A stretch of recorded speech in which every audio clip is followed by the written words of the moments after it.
Hi guys, welcome and who dat? I'm Joe. Thanks for tuning in to Rosenfield 10 where I cover the Saints. Think of me as a coworker or as a friend who loves the Saints as much as you do, and when you see me you say, "Hey Joe, what do you think about the Saints?" And that's what I'm going to tell you. Leave your comments, let me know what you think about them boys. And I'm talking about our beloved bless you boys in black and gold, the New Orleans Saints. Today we're going to focus on the camp battles to watch all through OTAs, all through mini camps, all the way until the middle of July before we actually get to training camp, all through training camp, and all through the preseason in August. We've got a long way to go. And these are the battles that we have to focus on. Not sure if we're going to get those answers for a long time, but these are the battles. And I wanted to do a video focusing on a bunch of them because right now, most of the Saints outlets are going to talk about the most important battle, quarterback. And that's one everyone's focusing on, and that's great. We're going to focus on a bunch of them on this video. But of course, the most important battle, starting quarterback. You've got the rookie second round pick, Tyler Shuck, going up against the 1 year incumbent, Spencer Rattler, who has 6 starts under his belt 0-6, but he's managed to put a quarter up of good play in just about every game, maybe a quarter and a half at the most. But yeah, when you're a rookie, you struggle. Spencer Rattler struggled. I always bring up Peyton Manning. He struggled his rookie year. He threw 28 interceptions. I think that's a rookie record, most interceptions. No one's even beaten that yet. Peyton Manning's a Hall of Famer. It takes a while to figure these things out. And I think time on task is what's going to determine whether any of these quarterbacks are any good or not. You can't start and play both of them. I guess you could. But, what's going to happen is Spencer Rattler's got a little bit of an edge now with 6 starts under his belt, and he's been around the team and everything else. They're all learning the new offense, though. And I think because Tyler Shuck is the head coach's choice, that I think we're going to have to prepare ourselves for Tyler Shuck being that quarterback. Now, if Spencer Rattler got out there and played the first, half of the season, we might get better results. If Tyler Shuck and Spencer Rattler are about the same, and I think Shuck's got an advantage with accuracy, and then Rattler's got a bit of an advantage with just the year of professional play under his belt. Uh, if they're about the same, I considered both of them to be third round projections in each of their drafts. So, talent wise, I think they're not far off from each other. So, all that considered, Rattler gets out there and plays, he'd probably look better. But when it's all said and done, I think Kellen Moore is just going to want to put his guy in there and want his guy to get all those reps, want his guy to get better. Shoot, Drew Brees was in the league 5 years, and teams still didn't really know what they had when they considered signing Drew Brees after 5 years. The man had made a couple of Pro Bowls, but still, nobody wanted to touch him, especially after that injury. So you just you don't really know until you get a quarterback and you play him and he just keeps playing. So I hope they make a determination of who's going to be the starting quarterback before preseason starts, but I don't think that would be fair. I think you have to see both of these players under the gun, live bullets flying, before you can really make that sound choice. So everything coming out of OTAs right now is fine. It's all great. I'm glad they're not throwing incompletions. That would be bad. Of course, we want our defense to play good, so it'd be nice to hear about DBs breaking passes up every now and then, too. We want the whole team to be good, not just the quarterback. But for right now, especially with at most 7-on-7 against air and maybe 7-on-7, then yeah, I'm hoping it's all glowing coming out of these OTAs and eventually minicamp with these quarterbacks. Now, when training camp starts, maybe we'll have a better idea of who might be that starter. I I think when it's all said and done, if it's a tie, tie goes to Kellen Moore's guy. But we'll see. And I'm not making a prediction here at all. I don't know what to do about it. I really don't. Tyler Shuck is Kellen Moore's guy. I think he should start and play. But if Spencer Rattler's outperforming him in all of the offseason leading up to the regular season, then yeah, I want my team to win. Believe it or not, I want the quarterback that starts to be really good, and I want us to win a bunch of games. That's the main position battle everyone's focusing on. I'm going to talk about a bunch more, though, including in the same position group at quarterback with Jake Haener going up against Hunter Deckers. I figured Deckers was just a camp body, and Haener always looks pretty good in practice and stuff like that. And eventually, when what it all boils down to is maybe you can keep Deckers on the practice squad. I believe Sean Payton would grab Jake Haener if he was available. I just feel that way. I feel like since Jake Haener is Pete Carmichael's guy, and Pete Carmichael is Sean Payton, wants to be Sean Payton's, at least a shadow. So yeah, I just have a feeling Sean Payton would be interested in Jake Haener. I think he would claim him off of waivers. Meanwhile, nobody wanted to touch Hunter Deckers. The Saints were the only team to extend him an invitation to rookie minicamp.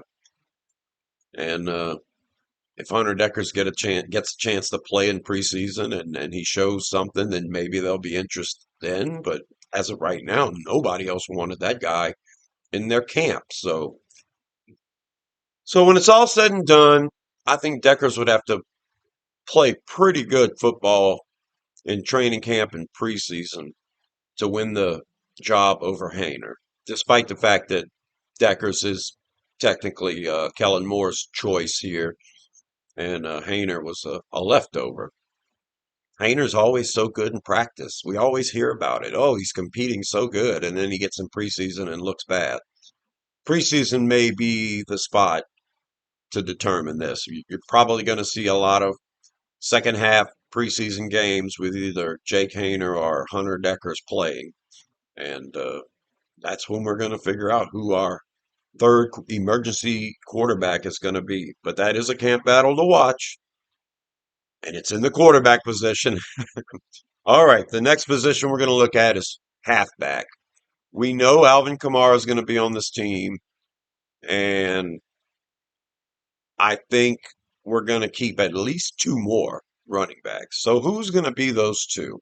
I think it's a cluster right now between Kendre Miller, who's an incumbent who has a lot of talent, but this may be his last chance to make this team.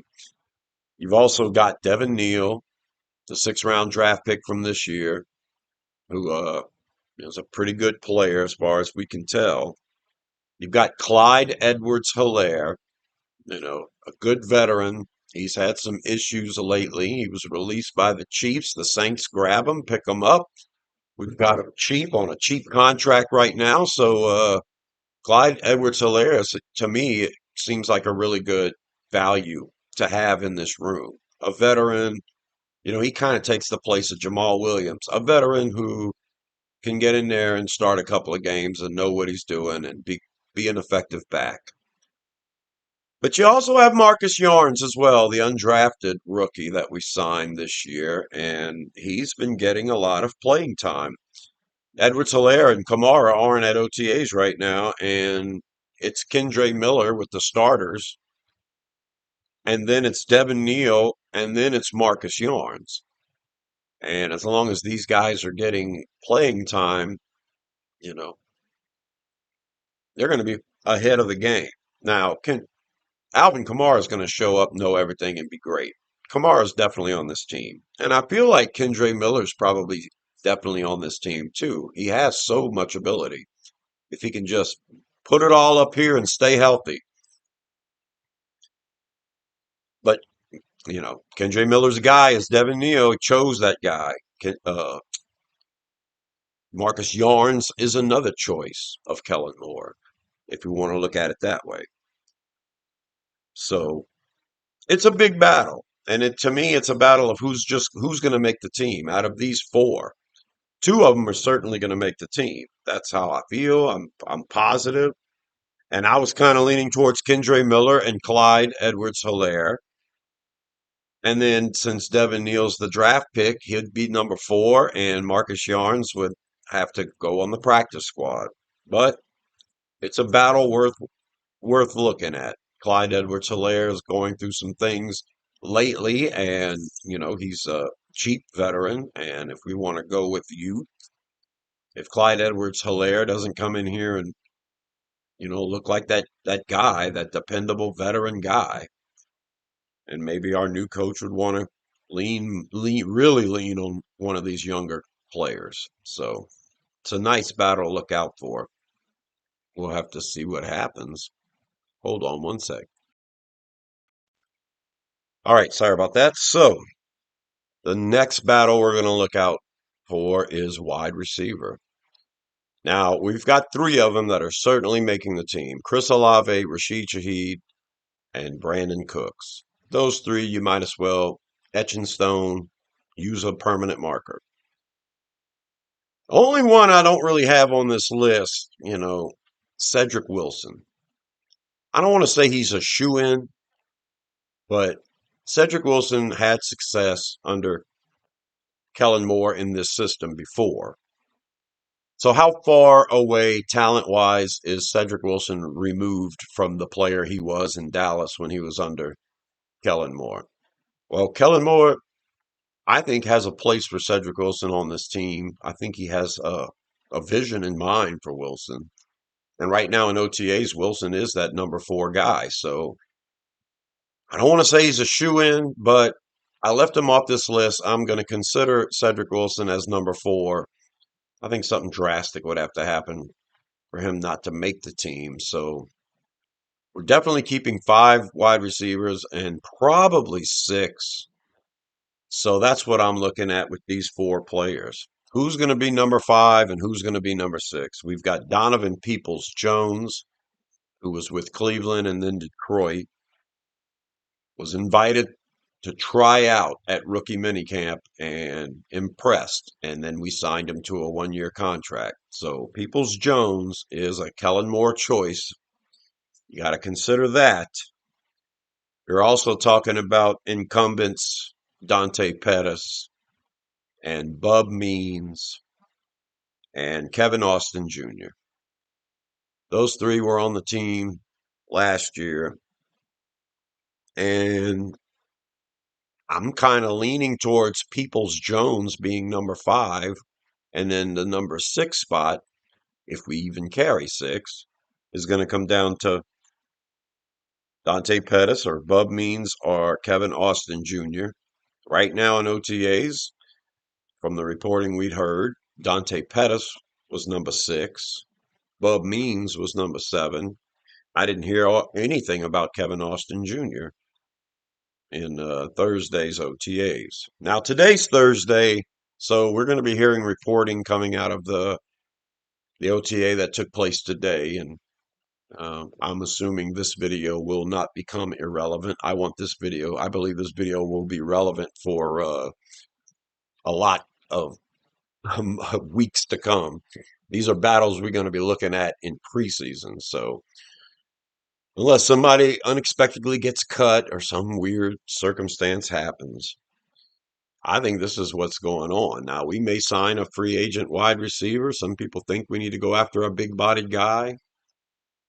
But as far as who's on the team right now, Peoples-Jones has that advantage out of these 4, being number 5 in the OTAs right now. He's still pretty young. And since Pettis is starting ahead of Bub Means right now, I'm thinking Pettis has the advantage right now to be number 6. And the other 2 guys will end up on the practice squad. But it's something to look out for. Like I say, we sign another wide receiver, a free agent, then you got to chalk that up as a roster spot, especially if he's a big name. Now, we've signed veterans before and cut them and didn't keep them. We've signed them early in the process and then of an off season and then cut them. So Peoples-Jones isn't immune to getting cut, but that's wide receiver, and there are some battles there to look for in camp, in training camp, mini camp, OTAs, all of it. All right, let's look at tight end next. My goodness. We've got I've got a little star in my lap right now. She's so sweet. So at tight end, we've got starter Jawan Johnson. That's happening. And then we're probably going to have Foster Moreau. He hasn't participated yet because of an injury, but he'll be back, I'm sure, by training camp. We don't know about Taysom Hill. Taysom Hill is anywhere from definitely being on this team to retiring and never playing football again. We have no idea what's going on with Taysom Hill. But best case scenario, Taysom Hill is healthy. Now you've only got one tight end spot left, a number 4 tight end spot if we keep 4. And Jack Stahl is that guy. He's a run blocker and he's a carryover from the Eagles for Kellen Moore. And we don't have a fullback on the team, and Stahl would be the perfect blocking tight end at fullback, H-back, whatever you want to call it. So I think we have 4 guys. And I think everybody in this competition, this particular camp battle presented here, they're all practice squad guys. But here's that big caveat. But is Foster Moreau going to be ready for training camp? Is he going to be ready for the regular season? Foster Moreau's been at camp walking around. He's not participating, but he's there. He seems like he's walking around just fine. So I'm assuming Foster Moreau will be fine. But Taysom Hill is a big question mark. Even if Taysom Hill decides not to retire, he recovers from his injuries and he's able to play this year for the Saints. If all of that happens, he still probably won't play until maybe halfway through the regular season before he's finally able to get on the field. So one of these guys is going to be on the active roster for at least half the year. And if Taysom retires, longer than that. So who are we talking about? We're talking about Dallin Holker, undrafted guy from last year, who looked really good, uh, you know, at times, but he never really got a chance to get involved in the regular season until the very end. And, we didn't see a lot. So it's not like he's got this number 4 tight end job locked down. The guys he's going up against are Michael Jacobson, who is a good player, who was neck and neck with Holker throughout most of the offseason last year. Holker eventually makes the team. Jacobson's on the practice squad. Jacobson's back now. He's going to try to get a job. And I think Jacobson's going to have a leg up on our new rookie, Malike Mataval, who is an undrafted. Oh, no, pardon me, 7th round pick. And I think Jacobson's going to have a leg up on him as well. Now, if he does something special, if he takes over Jacobson at the very end like Holker did, then maybe Jacobson's not even a consideration, you know. Monteval is the only one that was drafted by the Saints out of these 3 guys, so that's something to consider as well. But I think this is an important battle to watch. We should see a lot of these guys over the next month and a half. With Holker's been dealing with an injury too, but I heard his name was taken off the injury report. We haven't gotten those reports today on this Thursday from this week's OTAs. We haven't gotten reports yet, but I'm assuming that's going to be confirmed that Holker actually participated this week in OTAs, which is great for him. Because right now, Michael Jacobson and Mataval are the only tight ends out there besides Juwan Johnson and Jack Stahl getting any work done. So this position battle is going to be pretty close. I'm assuming we're going to see a lot of these guys in preseason, and that's possibly when we make our determination. And like I said, it'll be the number 4 guy. And if Taysom Hill's able to come back during the regular season, then whoever the number 4 guy is going to end up on the practice squad because Taysom Hill's a player. So that's the tight end battle to look out for. All right, let's go to Offensive line, and we're going to talk about guard. And yeah, the one we need to focus on the most is who's going to start at left guard. Is it going to be Trevor Penning or is it going to be Dylan Reduns? Dylan Reduns was a second round pick. Penning was a first round pick. Reduns is considered a journeyman now, a very low cost journeyman. Penning is the type of player with so much talent that I think coaching staffs around the league would think, oh, I can make it work with that guy. And look at Kellen Moore. He thinks the same thing. Trevor Penning is going to be playing left guard. Never played guard before. This is his third position in as many years. And I think Kellen Moore is going to stick with this. I think he looks at Penning a lot like the Eagles looked at Mekhi Becton last year. Mekhi Becton was a guy who was supposed to play tackle, struggled at tackle. The Eagles decided to play him at guard, and it worked out really well. So if if Kellen Moore sees the same thing with Trevor Penning, and the results are similar, Penning can turn into a really good guard. I mean, we'll re-sign Penning next year.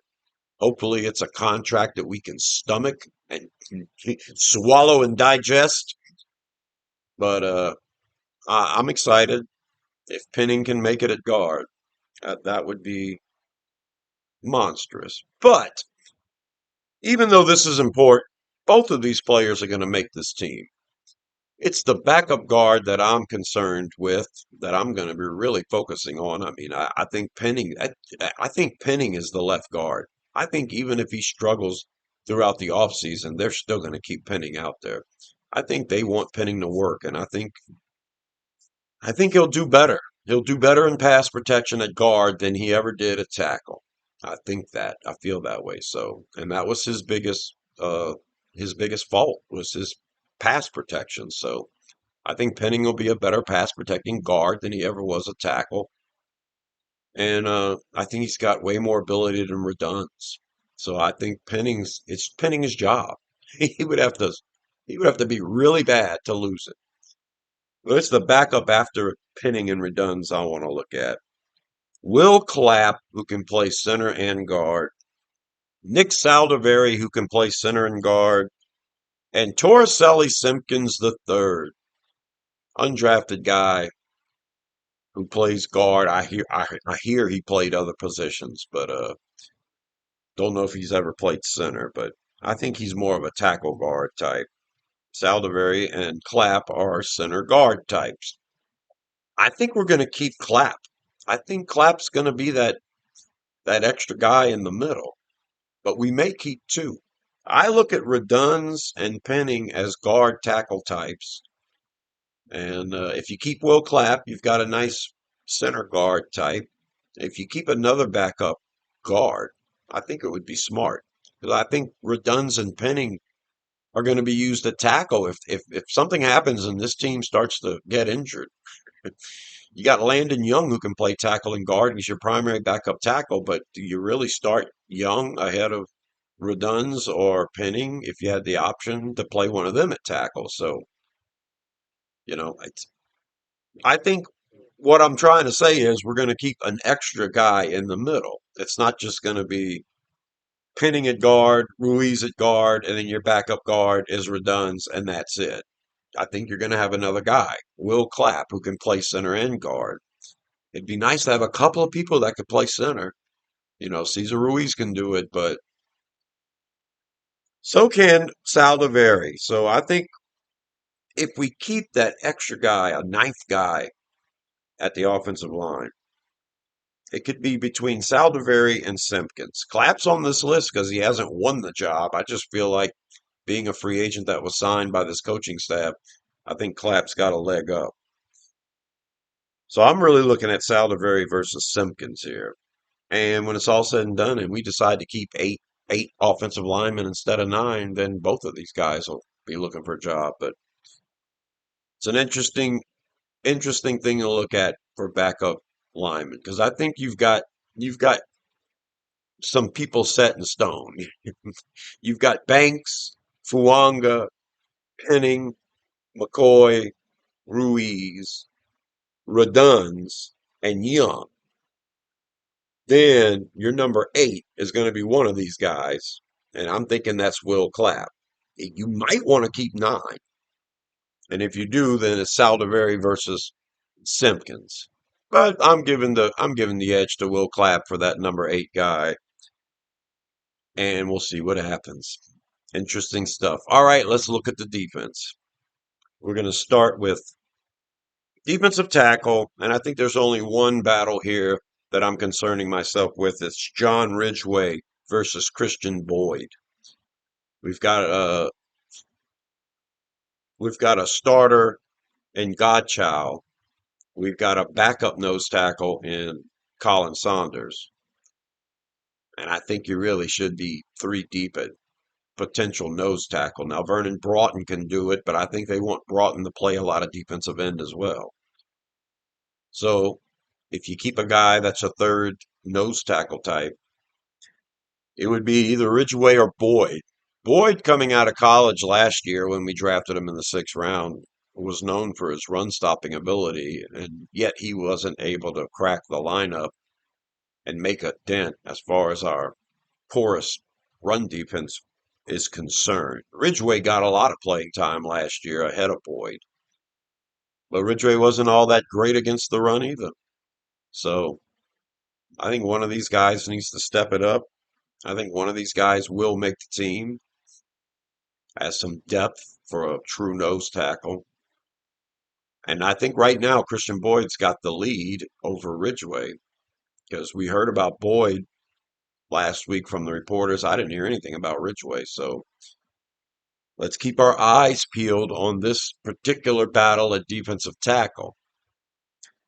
The next battle I want to focus on is edge rusher, outside linebacker slash edge rusher, and I've got 4 people here to talk about. Jonas Williams, who the Saints signed this year in the offseason. Our coaching staff is familiar with him, and Brandon Staley guy. So Brandon Staley knows how to use Williams.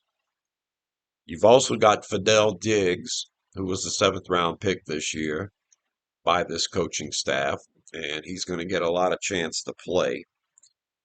You've also got incumbent Isaiah Foskey, who has probably been out of position with our previous coaching staffs, and in my opinion, this defense seems to suit Foskey better if he can be an outside edge guy and rush the passer standing up. So Foskey's still in this mix, but I'm also going to mention Jasheen Davis, who was an undrafted guy that this coaching staff selected this year. So 4 guys all together. I think our starters are going to be Chase Young and Carl Granderson. That's going to be our starting edge rushers, our starting outside linebacker edge rushers. Chase Young, Carl Granderson. Cameron Jordan has been getting a lot of playing time at that position in the OTAs as well. So I think you're going to keep 4. You might even keep 5. You might keep more than that. It all depends on the different fronts and defenses that Brandon Staley wants to employ, but you're certainly going to keep 4. And I think 3 of them are accounted for. So we've got a spot open. And it's a big ask for Isaiah Foskey to finally become that 2nd round draft pick that we all envisioned he would be when we drafted him years ago. This coaching staff didn't draft him, and he's got a lot of ability. He's going to have to show it. I think Jonah Williams has the edge here as a guy that's going to make the active roster. They want Diggs to make it. It's a draft pick, and he's got a lot of ability. So I think, if you keep 5 edges, then maybe it's Williams and Diggs. But if you keep 4, then Diggs is going to have to beat out Williams if he wants to make the team. 7th round draft picks, nothing's guaranteed for him.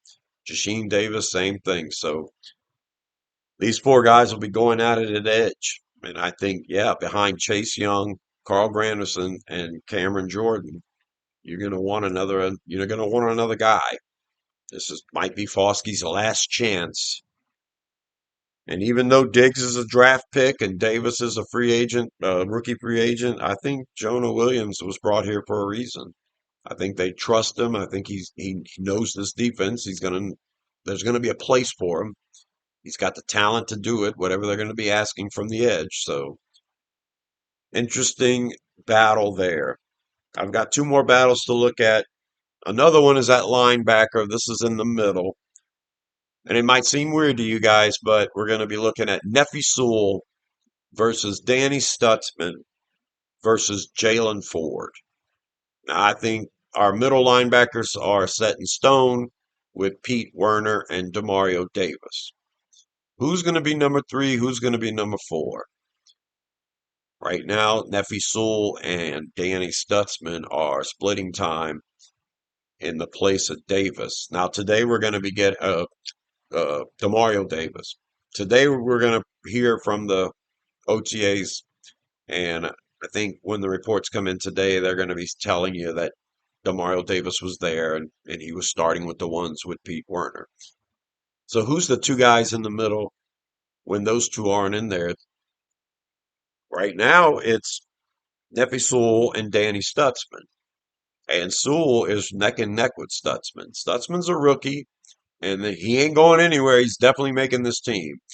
But I got to give kudos to Nephi Sewell because he's a good player, and I think that he's impressed his coaching staff to be so high on the depth chart that he is right now. He like I said, he was splitting starts with Stutzman last week.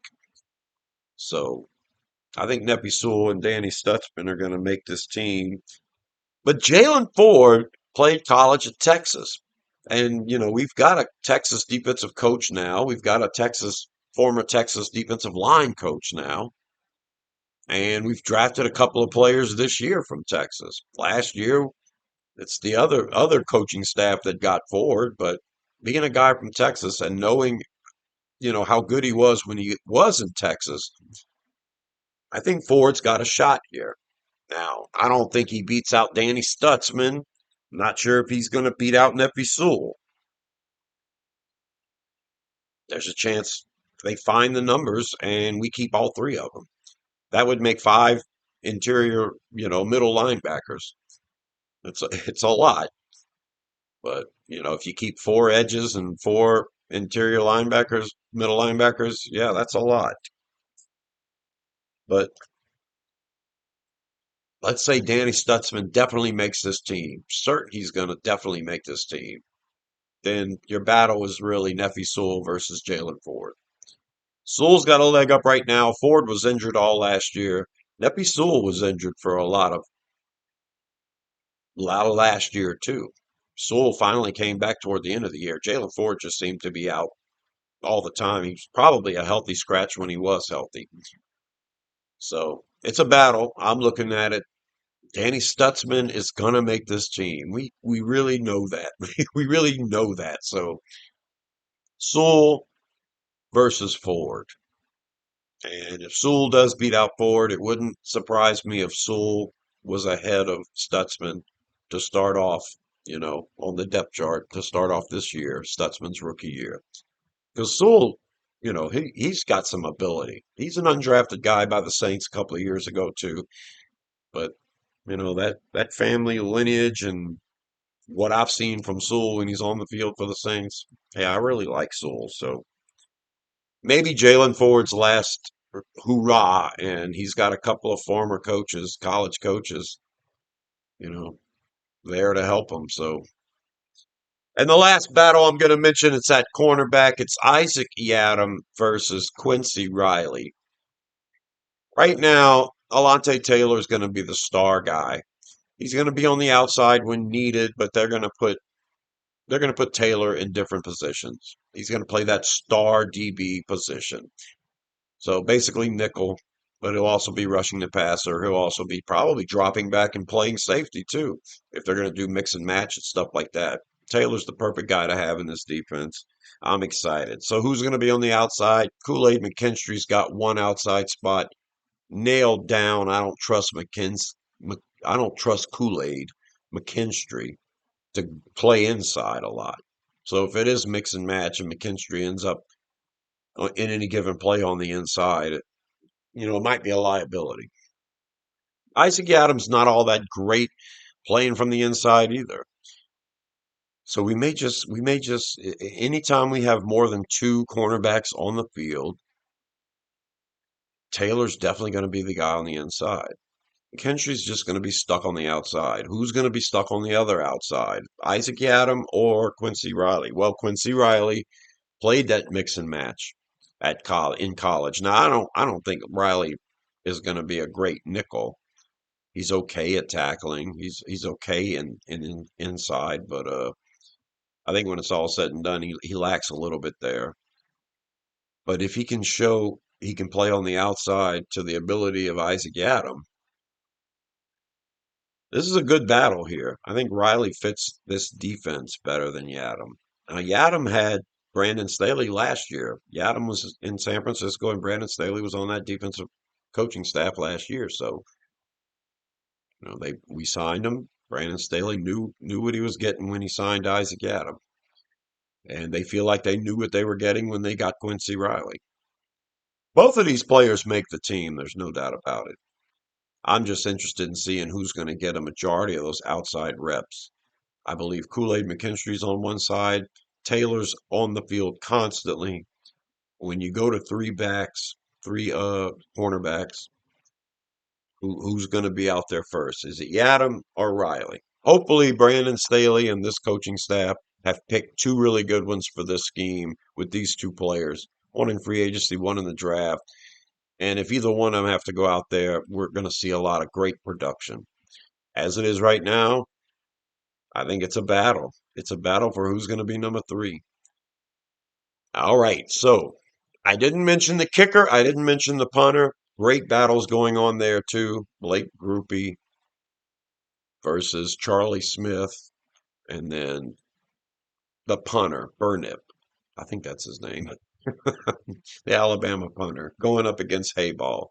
That's two good classic battles to watch as well. I don't think we make up our mind on that until training camp is over, or until preseason is over, actually. And there you go. That's a bunch of camp battles for you guys to chomp on. It's not just the starting quarterback that's up in the air. I hope you guys enjoyed this. Leave your comments down below and tell me who you're excited about. Tell me who you think is going to make the team. I'll have another video soon predicting who I think is going to be on the final 53-man roster. But we've got a ways to go. Another month and a half before training camp even starts. 2 months to go before preseason even starts. But these camp battles are the ones to watch now. They're the ones to watch in the future.